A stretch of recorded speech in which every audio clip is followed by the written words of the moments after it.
I couldn't come to Tucson and not stop at the DeGrazia Museum, you guys. Like, seriously, I had to. I am here because my dear brother, not by blood, we were raised together pretty much, Christopher, um, passed away last month due to addiction. And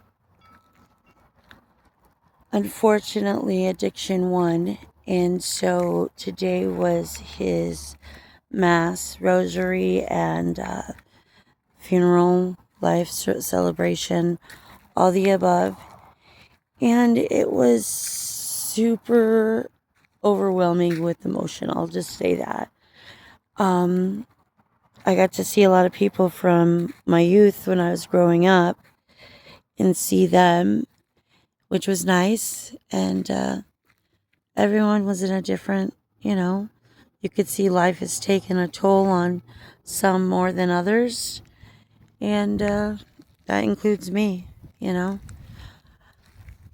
I don't know how this all works out, you guys. I really don't. I'm with you guys when I question God sometimes, and I'm like, why, Lord? I mean, I get it. I get that we make our choices and we decide what is right for us by our own free will. I get that. But goodness gracious, I just get so overwhelmed with knowing that we lost him. You know, we lost him. He didn't win in this life. He didn't win as far as the addiction, right? As far as the sin of allowing something other than God come in his vessel. And that's what happened, which we are all guilty of in some point in our life. It could be food, it could be anything, not just alcohol and drugs. It could be so many things that we're addicted to in this world. I just saw on the news the other day, they said that gambling is like starting to be a huge addiction right now. And it can be. You can allow anything to be an addiction. But today, as I was praying to the Lord, I asked him, you know, not only why, but what was the purpose of Christopher? Like, what was his message?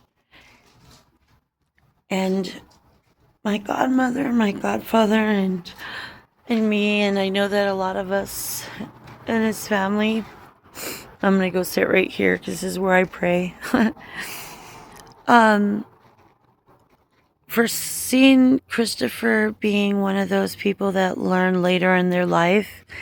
Even my stepfather said that, Chris will live a hard life, but he'll learn like towards the end of his 30s or something and get right and live good and this and that, not be addicted to anything. And unfortunately, that's not what happened. So on my way here to Tucson today, I asked the Lord, I was like, okay, so what does this mean? Like, I know that everyone has a purpose and that, right now it feels like his purpose wasn't fulfilled, like his life wasn't fulfilled. What, you know, in my mind, I'm thinking he's gonna get sober and live a great life and have a testimony of how he got out of it and God saved him and he found the love within himself and all this stuff, right? And as I was driving, the Lord said, He said, sometimes people's purpose happens, their reason, their gift that they give the Lord, which is, the Lord, which gives the world, is given to the world after they pass. Because their gift is a testimony of, of what could possibly happen to you if you don't follow God's plan. When you decide to walk your own path, when you decide to allow the darkness to seep into your vessel and not see the beauty that the Lord has given you and has given you the free will to embrace and live. And it sounds harsh, but it's a gift. It's a gift because Christopher has given us the gift of of knowing that you don't have to live that way. God is for his children. He doesn't want us to pass early in our lives. He doesn't want us to be filled with sickness. He doesn't want us to feel like that at all. And today while I was there, because I had to say a prayer before I went there, because I was like, oh no, I'm going to run into people I probably don't want to see. They're probably still active in addiction, or I just don't want to have to talk to them. I got there and I was inspired by so many people who have already gotten out of addiction or have been walking sobriety for a while. I ran into a lot of my friends of my youth that were just doing fantastic, that were married and had children and had great careers and were doing so well. And when I was there, one of my friends, he's celebrating, I believe he said between 14 or 16 years of sobriety. And before I actually went into active sobriety, I went to an NA meeting with the guy, and he was already maybe 6 months into it, a year into it. And I wasn't even into it. I just went to just because he asked me to. I didn't get sober for like 3 years after that.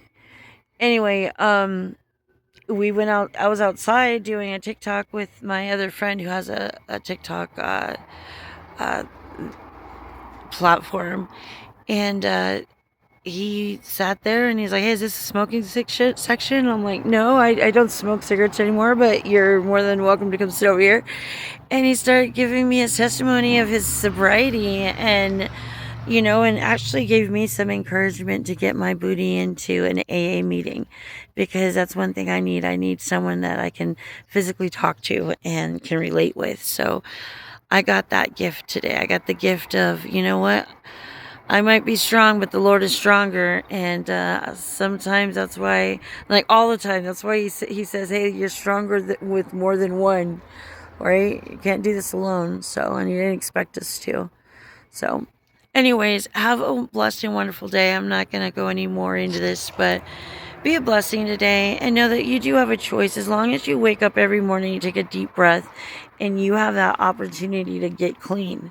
You do. You don't have to be stuck. You don't have to keep living that way. There's no way that you can be happy and actually feel good every day and say, hey, you know what? This is a good life. It isn't. It's hard to stay in addiction, but it's even harder to know that's all there is that. To be in that mindset that you can't move and that this is the only way for you. That is sad. There's so many opportunities. But you have to know that you're worth it. You are worth it. You are worth saving. And don't make your purpose in life to be a testimony of showing others not to live a certain way.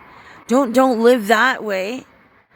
He has, and that is just one way that Christopher has a purpose, but he also served in other ways where he brought joy into his family, and he was so funny. And he had children. He had 2 beautiful sons. And and they are gifted. So just know that by all of this, let's not make a tragedy into another one. It's not worth it. It just brings more sickness and pain to families and the generations after us, because we start believing bad things, and that's not the way that we should live. Definitely not the way we should live. Anyways, have a blessed and wonderful day. Rest in peace, Chris. I know you're at peace now, and I'm glad that you are at rest, and that everyone in the family has an opportunity to heal, and that addiction stops with you. The addiction stops with you, Chris. That you're the catalyst to stop everything in your family. Make you be the reason that people don't go any other way, but seek out the kingdom of God instead. Have a blessed and wonderful day, and don't forget to pray. Peace.